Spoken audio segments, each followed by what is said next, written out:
Very good evening. If you see, I'm dressed to go to a party.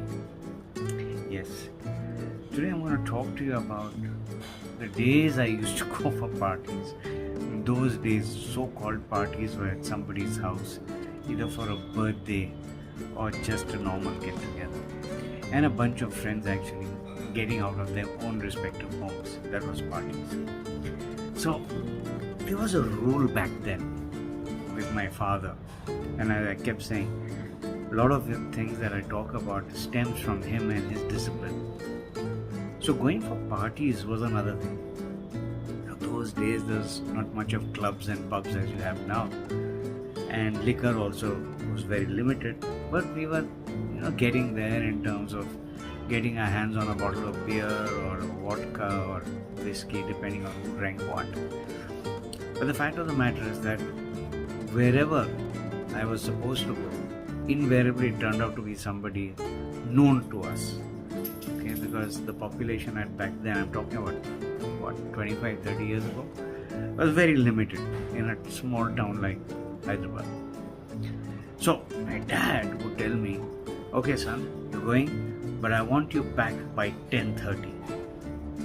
Now 10:30 in today's time sounds absolutely ridiculous because people get out only at 9:30. Food comes out only after 12:30. So, 10:30 coming back home is absurd. But that was the rule.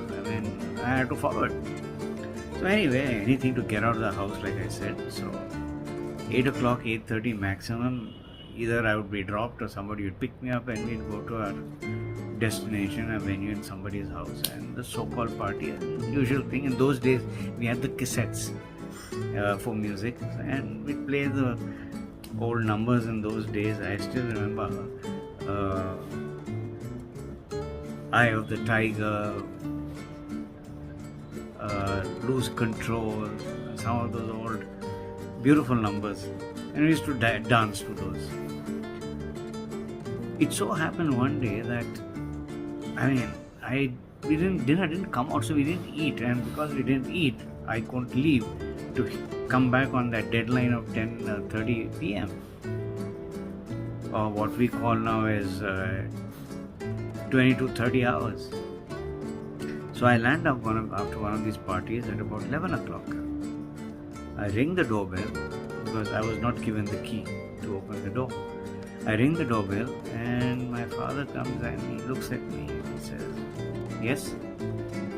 I said, I'm sorry, because I didn't get dinner. Dinner came out late and I had to wait for my chauffeur to drop me back. Chauffeur was another friend of mine. He says, I don't care. I told you 10:30. Whether you get food or you don't get food, 10:30 is your cutoff time. You didn't make it, my friend. You stay out. And he closed the door on me, on my face. I'm like zapped, saying, what the hell is happening? Is he my father or what? And my mother from behind saying, let it be, it's okay. It happens, it's not his fault, he didn't get dinner. My father just turned out, gave one dirty stare and said, stay out of it. And he said, look, you didn't make the deadline, so bad luck. Pay for it. And he shut the door. Believe you me, I was out at night for the next 2 nights. I slept outside at night. We had a swing back then, a wooden swing, so I would sleep on that. In the daytime, I was allowed to come in to brush, change, have a shower, and go to college. But at night, post dinner, I was parked out again.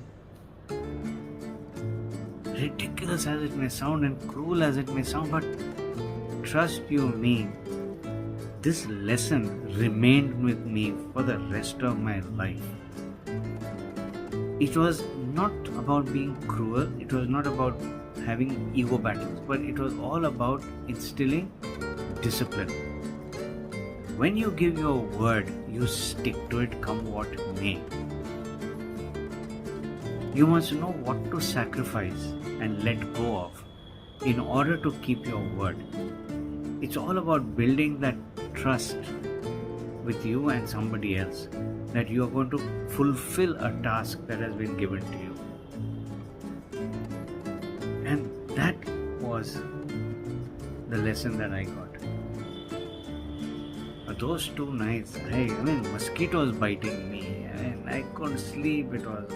I was sleeping on a wooden, no mattress, no pillow, nothing. I was just sleeping with my hand like that. The next 2 days were horrible because I didn't get proper sleep, but it shook me up, man. Then after that, punctuality was something that I adhered to in every field of my life. Everywhere. If a time was given, I would ensure I am on time, if not earlier. Believe you me, if you respect time, time will respect you.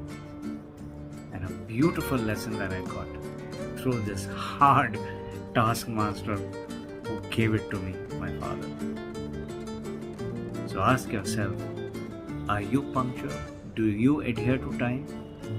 If you don't, rethink and adjust yourself to make yourself punctual in every aspect of your life.